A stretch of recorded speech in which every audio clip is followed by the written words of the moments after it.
Welcome back, WNST, Towson, Baltimore, and Baltimore Positive. We are taking the Maryland Crab Cake Tour back out on the road for my birthday on Friday. I'm having a Fadley's cake.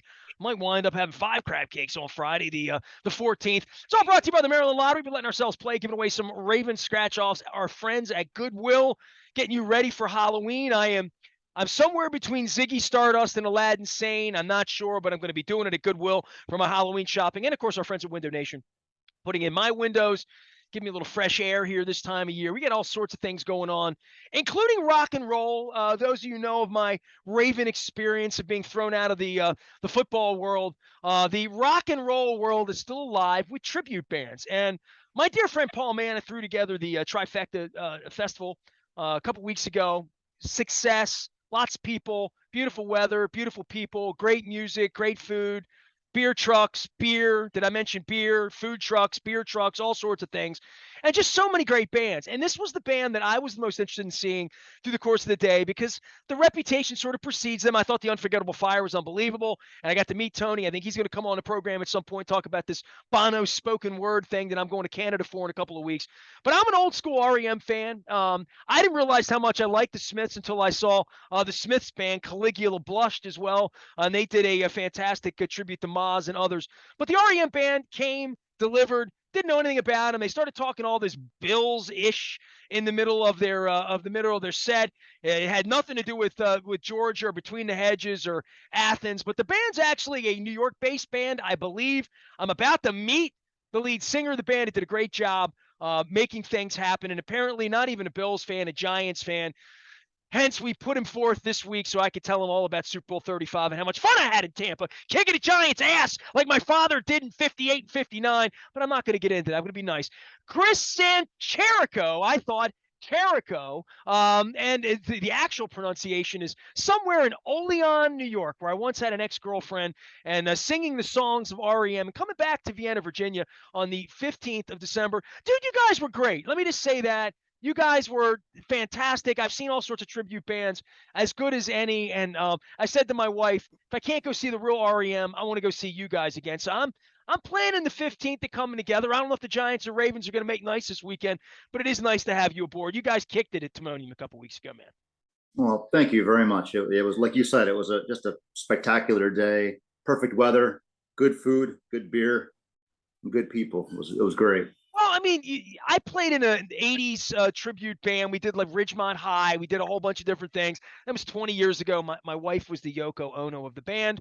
And yeah, well, I was in a band. I know what it's like to lug equipment. I know what it's like to get on airplanes and go to football games. And, after the gig, eating at Denny's at 3 o'clock in the morning or Waffle House or wherever, depending on where you are. Right. To be in it at this point and to do it as well as you guys do it, as well as any of the Zeppelin bands do it, or my friends in Several Species do Pink Floyd, and I love having all of you on, or even my dear friend John Allen, whose band is Stone Horses are playing for 98 Rock on Thursday night this week. Getting out and playing music, you get to be a little older. You're not going to go around the world and be on Led Zeppelin's plane or anything like that. But when you love a band and you've loved them for 30 years and it's clear your dedication to the craft of what you guys do, I just think it's a wonderful thing. And I think it needs to be spotlighted and talked about. And every time I see a band like you, I think of the garage you're practicing in, the kids you're leaving at home, the places you're doing to come and do this and celebrate a little bit. I think it's a joyous thing because the real bands can't get together and do it anymore, except for like U2 and Pearl Jam and a couple other ones. Yeah. Right. So for you, give me the genesis, like doing this and getting out and loving music and taking a band out and playing the music of R.E.M. It has to start with, well, I was in college and there was beer and girls, right? Well, for me personally, I was 15 years old and I had moved to a new city. That was into Albany, New York. And, didn't have any friends. It was awkward starting freshman year of high school. And, going through all those trials and tribulations at that age. And remember coming into my bedroom and I heard Losing My Religion on TV. It was MTV I was watching. And it caught my ear, immediately and piqued my interest. And I can remember looking around my bedroom door and seeing Michael Stipe, doing his cool dancing during Losing My Religion. And for me, that was the trap door that really I fell into, and I became obsessed with REM. My room became a shrine to REM, and I How bought all old were the. you? I was 15. So you came late. I mean, Oh for yeah, REM, you came in late. Okay, fair yeah, enough. right. Yeah, they were like a sensation by the time you found them. Well, with losing our religion, that was pretty much the one that really made them But they were worldwide. on Warner Brothers at that point. They had Yeah, left the original label, and yeah, um, yeah, I mean, they were an indie band of mine in yep, '84 and '85 and '86. In yeah, those years, right, the document wasn't there yet. I was more of a Life's Rich Pageant was the one that really moved me. But yeah. prior to that, I was familiar with Murmur and all that. So you had to sort of back catalog this, right? I, Like, yeah, well, that must exactly. have been a nice like onboarding in the way that I onboarded Zeppelin, right? I Okay. found Zeppelin in Through the Outdoor in 1980. My God, right? I had Oh to go yeah, backwards because I was born a little later into that than Deep Purple and Janis Joplin and Jimi Hendrix, right? The Doors, all that came before me. I think it right. is so generational though, but it's a gateway to other things. I think for that era, when I think of REM, I think of the Smithereens. I think of like all of these sort of college bands that I grabbed onto at that time in my life. And I guess that's what's so joyous is to be out on a beautiful day. You guys are recreating this music really impeccably, I Hmm. must say. And how long have you? There's the band been together? Like, tell me about the band because all of you finding each other and finding this music and making it I don't want to say I mean, I don't think you're feeding your families off this, but it's a nice gig for you. And maybe at some point it becomes something that's the only thing you do, or maybe it is the only thing you do at this point. But it's a tough thing to do to be this good at doing the music of any band, I think. Well, we all met back in 2014. The drummer Scott is the one who put it all together. He put out Craigslist ads and Facebook, ads looking for members, people who wanted to possibly join an REM band. And I went to the House of Guitars, which is a famous music store up in Rochester, New York, um, one day with my girlfriend, and there was a poster on the wall, one of those homemade posters saying, "Looking for REM tribute members, call if interested." And I'm pretty sure it had the little pull tabs on there, each pull tab had the number on it to call. And I must have passed it 3 or 4 times while I was perusing the store. Were you in a band at that time or no? Yeah, I was in a band locally, but that's more just we do a lot of Grateful Dead and Tom Petty and a lot of blues stuff, and it's more of a jam band, A bar band, right? Literally, right? Yeah, yeah, yeah, yeah. Yeah. So, anyways, I eventually took one of the numbers and I called them, and we had one practice. Let's see, me and Scott and Chuck. Chuck's the bass player. And then the guitarist at that time was a guy named Andrew, who's no longer in the band. But we hit it off right away. It sounded good, and it felt good. And so yeah, we've been doing it since 2014. And I think the really good thing about the band is that everyone in this band loves REM. It's really if not their favorite, they're up there, top 3 bands. So there's a real passion and a real knowledge for the REM music all the way back, from Chronic Town all the way through. So, and that makes a difference, because I know a lot of tribute bands. Some of the guys are brilliant musicians, but they're not, they weren't really moved by the music, say, at a younger age or whatnot. Well, it's a lifetime of love.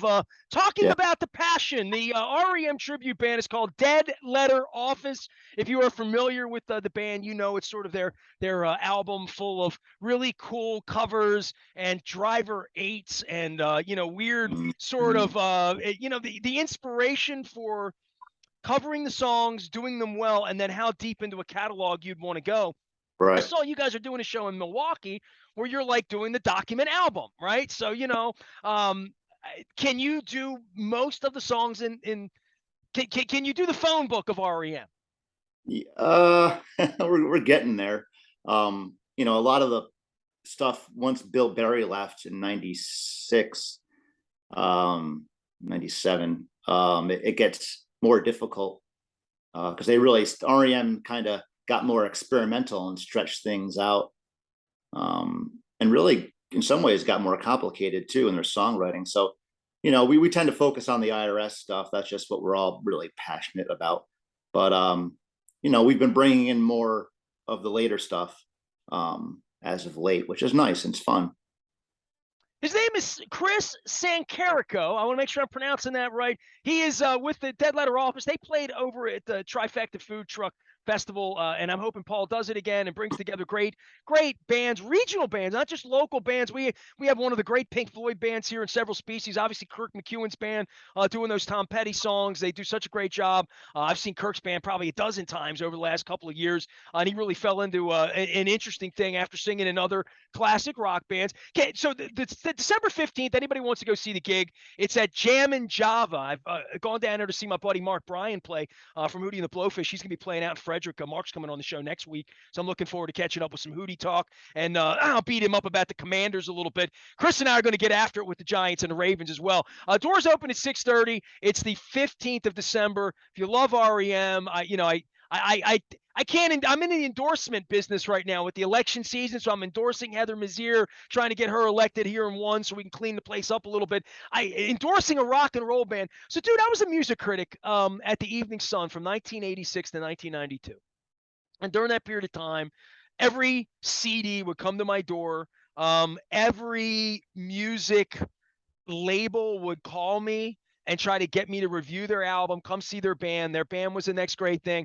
In some cases, when the call came from the Red Hot Chili Peppers and they put Flea and Kiedis on the phone with me, they turned out to be the next big band. When it was the Black Crowes and I had Chris Robinson on the phone with his fighting brother Rich, they went the Live, those guys, huge band right out of here, Hershey, Pennsylvania. So I was on some bands. I saw Smashing Pumpkins with like 10 people at Max's on Broadway. I still tell these tales, but I saw a million other bands that didn't make it, bands that should have made it, like Jellyfish, just great bands that didn't happen.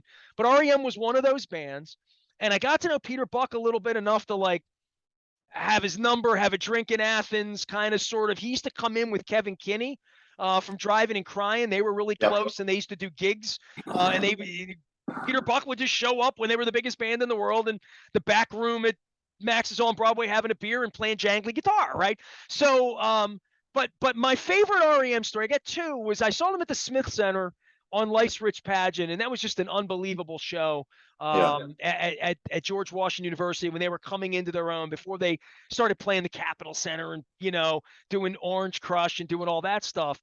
But when they hit it big, they did a mountain stage show that you can still Google. It was on a church. It was in a church, a former church that's turned into Mountain Stage. It's in Charleston, West Virginia. It's been going on 50 years. A lot of bluegrass, a lot of hill music, a lot of Appalachia, a lot of country, over the course of time, but accessible pop. I think the Bodines played there, and some of those kind of bands were doing that in the late 80s. But they played there when they were the biggest band in the world, and because they loved it and they wanted to do it. And I got the music critic sort of red carpet thing where I drove to Charleston, stayed in the Marriott, ran into Michael Stipe in the gift shop and whatnot, knew Peter a little bit, never really bothered Mike Mills, but I got to see them do this really, really intimate.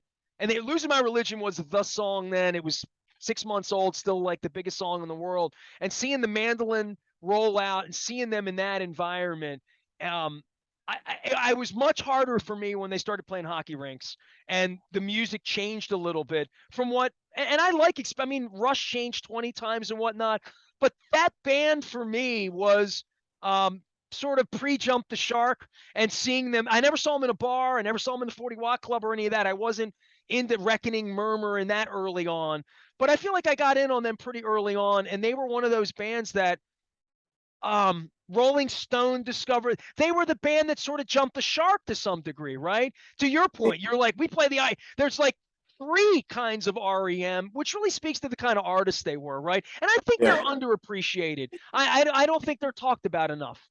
No, it's criminal, really. A lot of people I meet, they'll know the Warner Brothers stuff. They'll know Lose My Religion, and they'll know Stand, and Everybody Hurts, or they'll judge them even harshly based on shiny, happy people. But That's their Mr. Roboto. right, exactly, right. But before all that, yeah, the IRS stuff. You're talking, as far as full albums go, you got Murmur, Reckoning, Fables of the Reconstruction, Life's Rich Pageant, and Document. Those 5 albums they're all amazing, and it's just incredible how good they were for so long, right, without being mainstream. So yeah, there's a lot of underappreciation there. You talk about the Smiths. Now they're a band that broke up after I think their third full length studio album, or maybe fourth. And I think because of that, they have like a cult like status, still. Um, and I think REM deserves that sort of a recognition as well. Well, I mean, when you go out and play for audiences at this point, trying to bring the music back together, Mm, when you do these festivals and see other bands into the Smiths, into Pink Floyd, into yeah. whatever Heart, Queen, there's a almost Queen bands playing the 100.7 event. Mm, Yeah, it's an interesting genre that didn't exist 20 years ago because the real bands were around. But when the bands stick together, I was in California about 5 years ago. I was actually in San Diego. I'm wearing my Padres gear. I got family out in San Diego, so I'm supporting my friend Freddie Ullman. And hey, the Padres never get the win, so let them win, please. Maybe this time. So I'm busting out. But there was a House of Blues in downtown. I was there alone. I was out there seeing the Ravens and Lamar play in that Carson, California game right after the Chargers left San Diego to play in that soccer joint for about 5 minutes. yeah. And I'm in downtown San Diego, had a free night, and there was a tribute night. And it was a New Order tribute band, Depeche Mode, Billy Idol. It was along that line. You guys would certainly have fit in on that. But here I am, 3,000 miles away from home. So I saw a Depeche Mode tribute band that was just outrageously good. They called it Violators, named the band. And they wound up playing here in Baltimore Sound Station. I had their dude on and talked to him about the singers from New York. I mean, the bands that put these things together, like Journey going to Philippines and getting a real singer.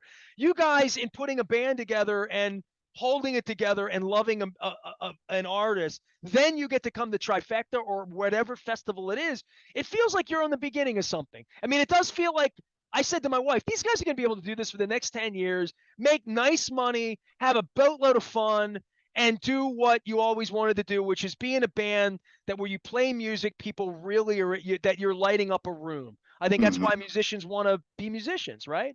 Oh yeah, yeah. I mean, the magic of maybe it's REM's music really lends to this too, is that communal experience between the band and the fans in the audience, where it's not just happening on stage, but it's happening in the whole venue, the whole room, and it's everybody's there and everybody's celebrating, and it's great because we're celebrating REM's music. So we're a conduit. We feel like a conduit for just that the joy and the mystery that REM was able to weave into their music magic, so to say. So Well, I discovered you on the internet, if you can believe yeah. that. Okay, so back in the late spring, early summer, I got an Mm, invitation from Jim Irsay, a former Baltimorean who is clearly you're a football fan, you're a Giants fan, you understand what the yeah. Irsay connection is. I've Oh gotten to yeah. know Jim over the course of my adulthood in many ways through my sports work. He was doing a mental health awareness and a charity, Mm, and kicking the stigma of mental health and being able mm, to talk openly about mental health. So yeah. he's thrown this event. Now I don't know if you know about him, but he collects I do. all of this stuff, right? Yeah. Like amazing artifacts, Hunter S. Thompson's car, guitars from every Jimmy Page and every Kurt Cobain's guitar that he wrote, Smells Like Teen Spirit. So he has all of these amazing artifacts, Hmm. Americana artifacts, and sort of Hmm. pop culture artifacts, and he tours them. It's a Jim Irsay collection. So anybody just tuning in because you love the band, or you find us on a search in REM, or you're annoyed by the guy in the Padres jersey who's done sports radio in Baltimore for 31 years. So Jim Irsay and his folks invite me up to New York for this gig, right? And Hmm. I knew about the band and I knew there were elements of Mellencamp, and I sort of knew Mike Mills was in it, and I sort of knew Kenny Wayne Shepherd was a part of it, and Kenny Aronoff's beating on the drums, right? Because he was in the Bodines. And Yeah. I didn't know Michael Ramos was in it, who was also a Bodine for a long time and lives in Austin, and he owes me a conversation, so I'm looking for you, Ramos. Same thing with Kurt Newman from the Bodines. So I'm chasing some rock stars around through all of this, through all the years that I've loved music. And I went up to New York without my wife. It was just me. She was staying home with the cat. And I was going to see Robert Plant play out at Flushing. Unbelievable. Forest Hills, the old tennis stadium is a Yeah. concert facility. Okay. Unbelievable venue, right? So I'm in the city, the Ursay event. I go in, I'm dressed nice, whatever. They're, auction 100 grand for this. It's high end thing. New York was very nice. It was a cocktail party. I dressed nice. I tried to fit in. Let my hair down. Let my rock and roll hair. So the band comes on, and there's Mike Mills, and there's Kenny Wayne Shepherd, and there's Aronoff, and the featured singer that night was Natalie Merchant from your part of the world. You're only on Yeah. Western New York, so she didn't do like a whole lot of Trouble Me, but she was doing a little 10,000, but more of her in solo stuff. Yep. Yep. 5 songs in, I'm enjoying some Natalie Merchant. She's sort of admonishing the crowd because no one's paying attention, right? And I'm up front. I got my free cocktail before my hangover. Nice cocktail event. And there's Mike Mills, and I'm into it. And there's nobody cares much, right, about the band. They're just playing, and I remember that one. That's a cute one. That's Natalie Merchant. That's cool. They stopped everything, and all of a sudden, Mike gets up and's like, "We're gonna do a couple of ours now." Boom. They went into Don't Go Back to Rockville. I moved from 30 feet away to 2 feet away, turned my camera on, and it's, looking at your watch at the time, waiting, and it's just the most rockin' effing thing. I mean, Yeah. my heart was pounding, right? And I'm Yeah. like, I forgot how much I love the music. Okay. Yeah. Right. They did Superman, they did Rockville Superman, and Kenny Wayne did a couple. It's Mellencamp's band. Jim Irsay did Lawyers, Guns, and Money, and a couple of covers and a Petty cover, and it was a beautiful night. Yeah. But Yeah. Yeah. but seeing and hearing that music, somehow I put a video up of REM of that because it was amazing. I mean, and Mill sounded like Stipe. It was like channely crazy, right? Crazy channely. I'm 3 feet away from Mike. I shot video, shook his hand afterwards, said hello, fist bump. I'd love to have him come talk Braves with me, especially right about now. But Mm-hmm. it was so amazing. And then I'm like, I know they're not playing. I know they're not a band. I know they're not a thing. And then you popped up. And it wasn't even a Facebook thing. It was like, I know there's a tribute band, and Dead Letter Office is an album that I've had and loved for years and years and years. And I saw you, and I started watching the videos. I'm like, these cats are good. And then I'm like, I wonder if they're playing here. And then I realized you were on the trifecta thing. So I hit Mana way out on it. And I said, these guys are playing at 1. My ass is going to be in a lawn chair at 12:30. And I walked in on the Smiths, and they were unbelievable. Caligula blushed. Please go see them. They're playing a bunch of gigs with you guys. I know in Charlotte and Raleigh and some other gigs. They were phenomenal. Blew me away for how good they were. And then you guys were just great. So I'm not here to kiss your band's great, the music's great, and all that stuff. But the way you find music for me, I walked into a gig, a charity gig, where the real Mike Mills blew me away with 2 songs, and I'm like, God, I love REM, and God, I wish I could go experience that again in some way. And you guys brought that back to life. Man and I were jamming in the pit. He came over. He's like, he knew how good you guys were going to be, and we were like, you guys were freaking good. And here you are, and it turns out you're a Giants fan, which I'm disappointed about. We'll get to that in a minute. It's a long week for that. But for you guys to get this good at it, how much do you rehearse? And I guess over the course of almost a decade of being professional musicians, but the music took to me, and then I heard you guys do Rockville, and you really did channel the experience that I had in New York, and it brought a smile to my face the way music only can, the way an experience with music can. Yeah. That's great. Thank you. Thank you. That's nice of you. And that's what we hope to do. Just like you said, channel that music and channel that joy to the crowd and the audience. So rehearsal, early on, we would rehearse, maybe twice a month. It's hard because we're Buffalo and Rochester are about an hour apart, and then down here in Olean, where me and the guitar player Matt live, that's about 2 hours from Rochester. I fell in So, love in Geneseo once, so I'm keenly aware of those highways okay, all right, all right. and their So, impassability in the winter months. oh man, and that's another reason, for not wanting to travel. So, we put the work in, but we started getting lots of gigs, and we would use maybe a sound check to run through a new song because again, we're all such fans of REM that we have it in us already. So it was pretty easy to kind of whip out some new songs here and there. I mean, not they would get better the more we played them, obviously at shows. But so we get rehearsals in if we have a good break in our scheduling. But for the most part, it's we're pretty booked, and most of us in the band do work full-time jobs right now. Um, Otherwise, so. Well, you guys have been endorsed by the band as well, right? So I've seen the Okay. video, so I need to hear your celebrity stories other than I had an hors d'oeuvre with Mike Mills once in New York at a party. Right. But all these years later, I love doing the show and I love bringing different kinds of people on to tell different kinds of stories. But when I look my entryway, my gateway to you was like literally that New York thing that led to however these devices work that serve something that knows I'm an REM fan that sort of gets me to you. The first thing you're like is, hey, Buck got on stage with them and Mills got on stage.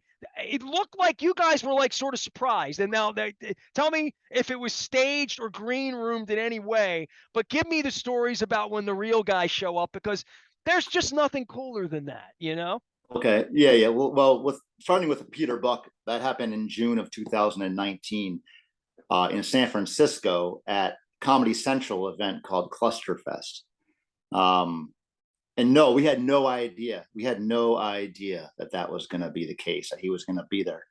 Well, you didn't think it's him in San Francisco, right? What's that? Did he live in San Francisco now, or was there any? No, There was no no, reason to know. Okay. no. He was actually on tour with, I think, the Baseball Project at the time, and he was in maybe Minneapolis, I believe, at that time. Okay. So we really had no idea and didn't think that was going to be the case. We were invited out there by Scott Aukerman and Adam Scott. Um, Scott Aukerman is a comedy writer, and Adam Scott is an actor. He was in Parks and Recreation. And you were there to entertain people that would love the music of REM, right? Literally, right? Yeah, yeah. Scott and Adam were doing a podcast called "Are You Talking REM with Me?" And that had been running for maybe a year, and they were asked to put on a performance of their podcast at Clusterfest. So they were kind of worried, what are we going to do? Just two guys talking about REM in front of 8,500 people. So they reached out to Scott. I think Scott, the drummer for the band, might have thrown like a Twitter comment out there, like, "Hey, you guys ever looking for an REM tribute band? Let us know." So that's how they found out about us. And they started watching our videos and they thought we were pretty good. So they invited us out there for this big event. And so we were the house band for their performance. That's a gig. I want to come to that event. That's a convention I want to Yeah. attend, you know? Yeah. It was great. It was great. It was just amazing. I brought my older son with me, and we all got the artist wristband. So we had backstage and all access, and we were rubbing shoulders with Fred Armisen and some of the guys from The Office. And we got to be on stage, side stage, to watch the Roots play, which was really neat. So anyways, we get up there on stage and we're doing our thing and playing Radio Free Europe. And, Scott and Adam come out, and they had told us beforehand there was going to be a special guest. But Scott told me personally that it was going to be him. He was going to get the crowd all worked up. And then in the end, he was going to be, and it's me, I'm playing guitar with the band. So, so that was our thinking. So all the surprise you see in that video is real. We were shocked that Peter Buck came out of the wings with his Rickenbacker in his hand. So were you set up, or how did he wind up there? On stage, or yeah? They brought him in to play with you? Oh yes. So they were planning with him also on the side, keeping it a secret from us. They were planning with him. So he knew about you then? He knew there was going to be a tribute band. Yes. And they asked him if that'd be okay. And I don't know if he watched videos or whatever, but he said, that's cool. And he knew what songs he wanted to do with us too. So we did Sitting Still and South Central Rain. And yeah, it was incredible experience. Well, I mean, Incredible. if you watch the video, I said to my wife, I said, these guys got ambushed. Like, this isn't set up, because I followed Yacht Rock. They've played here for years and stuff. And oft times, Robbie Dupree will find them on the road and do Steal Away, Yeah, and it's yeah, fun and it's cool and it's awesome because they're so good too. Yacht yeah. Rock Reviews, unbelievable band. I mean, they're playing like Wolf Trap now. They're playing like 10,000 seat places, right? Wow. Because they're so good at it. Yeah. But the Daryl Hall or John Oates will go find them and do Private Eyes with them or whatever, right? But Yeah. you guys looked shocked, and that now there's also a Mike Mills. Is that correct? Or am I? Yeah. So that was a year earlier. That was in Buffalo, New York. We knew he was going to be in town. He was at Kleinahan's Music Hall in downtown Buffalo, doing his Mike Mills concerto, which consisted of some R.E.M. Yeah, he songs. did that with the Atlanta Symphony last week, right? Yep. Yeah. So what we did was we planned to have an after party gig, and we booked a bar venue real close by at Kleinahan's. And the guitar players that we had at the time, his name was Paul. His ex-wife was the director or manager of events at Kleinahan's Music Hall. So she put the worm in Mike Mills' ear, that, hey, these guys are playing. Maybe you should go check them out, So lo and behold, he did. He came to the show right after his show. He came over to the bar, the venue we were playing at. And we knew he was there because it was a pretty good sized room and it was packed full of people. But the murmurs, no pun intended, came running up through the crowd that Mike Mills was here, So here we are performing for a good hour and a half, knowing he was in the audience somewhere in the back, So that was amazing. And then we're playing Man on the Moon. And during the last chorus, he walks up on stage and does his backup vocal part. And it was a beauty. He's such a great singer, beautiful singer. Oh man, I So mean, it voice of an yeah, angel, literally, right? right. And it just was it was amazing. I still can't believe either of those two things happened. Those were just amazing experiences. And they're really nice guys, just really cool, down to earth guys. Well, legendarily, right? Yeah, Like, yeah, yeah, I mean, I could tell you Peter Buck stories from 30 years ago about his kindness and being a cool dude, and I haven't run into yeah, him. And last time I ran into him was in Vancouver in 06 when the police got together. He was in seats in front of me, and yeah, it was 16 years ago. But Mike yeah, Mills, I talked to him briefly. I mean, he's very, very sporty and very out there, and just, yeah. I mean, they're legendarily good guys. And then there's Stipe, who's sort of legendarily reclusive. And I was in the Atlanta airport, the big tunnels that are beneath the earth that you take Uh-huh. these. And he was passing through one day, but that's the Yeah. only, I have two Stipe stories, one in a gift shop. I nodded, he nodded, and one at the airport. All But right. I Yeah. would be intimidated to go talk to Michael Stipe, I think. Yeah. I mean, weird Sure. me out a little bit. Mm-hmm. Probably Well, weird him out. well, there was a drummer from a Smiths band in New York City called the Sons and Heirs. I don't think they're together anymore, but we had played with them a few times in Brooklyn and at Gramercy Theater and Bowery Ballroom in New York City. And he lived in the same building as Michael Stipe at the time. This is about 4 years ago. And according to him, he showed Michael Stipe our videos, and Stipe said, well, thankfully, I'm not singing those songs anymore. They can, so So probably you just be own done it. with It's it. all yours now, I huh? guess so. I guess so. So, Chris Sanchirico is the singer for an REM tribute band. It's just fantastic. If you love the music of REM, Dead Letter Off is a tribute to REM. I'm having him on this week because of the Giants game. But if you find this December the 15th, they're playing down at Jam and Java in Vienna and a bunch of other places. You can find them. Just Google them. They're easy to find. remtribute.net, as well as just Dead Letter Office. And all right, so to the Giants and the Ravens, you're a Giants fan. Why? Because you're upstate New York. I mean, but not a Bills fan, or just because you don't like to lose Super Bowls? Like, no. yeah. No. I said earlier, I was born in Albany, New York, so that's Giant territory out there in the eastern side of the state. And my dad was able to get us season tickets from 1985 to 1992. Oh, so you had the glory years. My boy Right. LT was doing it. Yeah, Yeah. yeah. It was amazing. So here I am, 10 years old, watching Bill Parcells coach, right? Phil Simms, Lawrence Taylor. That's taking you down 87 down the internet, 2 hours to the Meadowlands every other Sunday, right? Yeah, Winds yeah, yeah. blowing in that tunnel. Parcells, open the tunnel. If Eagles got a good kicker, we want to make sure that doesn't Yeah. work, right? Like, I Yeah. remember all that. Yeah. It Tom was Landry great. had a little hat back then for you, but Yeah. you had Jimmy Johnson too in that period, right? Oh, yeah, for the Cowboys. Sure, sure, sure. So the Colts Yeah. walked out of here on March 28th, 1984. I already Mm, referenced Jim Irsay. When the Colts left here, my buddy yeah. Russ Lettra in Dundalk said, "I'm going to get Eagles season tickets," and I didn't. I was an Oiler fan, so to this Yeah. day, still Oiler fan. Hmm. I liked good laundry, like this Padres gear. There you So go.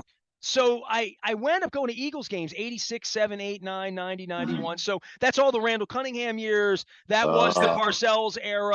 Obviously all of that was going on right around then. So I remember all that football, man. That was good. So you're really cut your teeth on like some serious NFC, oh pound it yeah. out, grind it out, Bears. I mean, even the Washington team was relevant back then. Oh sure. Mark Ripken came in there. They had all those wide receiver. They won the Super Bowl, the one after the Giants, actually, 1991, Yeah, it was 92 my season. first Super Bowl, man. That was the first one I went to, the one in In- Minneapolis. oh, okay. All Thurman right. Thomas is still looking for his helmet, but I have a ticket stub. So, yeah, that was good times So, there. So your Giants fandom comes like real honest then. oh yeah, yeah. I bleed giant blue. I love them. I love them. I love them. They're, and this year so far, they're 4-1. That's a surprise. They've got the new coach is wonderful, Brian Daboll from Buffalo. Actually, he was the offensive coordinator All there. the best things are from Buffalo. Just ask anybody from Buffalo. There you go. There you go.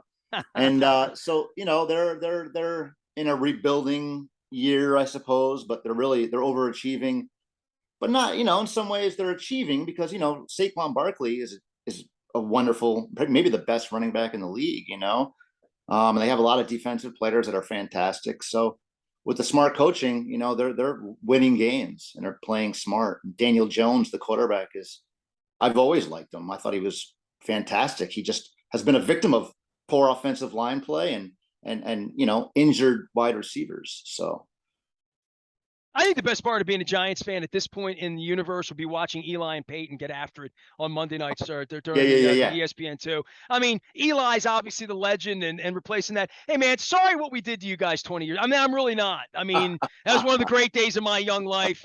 I bust out the ring in the books and all the fun, but I just want to come see your band again. So listen, whether the Ravens win or lose against the Giants, we're still going to be friends, and I'm going to come Yeah. down to jam with some Java and probably a couple cocktails as well on December the 15th down in Vienna. I'm really looking forward to seeing you guys. Full set, right? I mean, you guys were only doing about 45 minutes, maybe an hour of music when you guys were here for Trifecta. I like a whole night of you guys be pretty cool, right? You guys do a couple hours.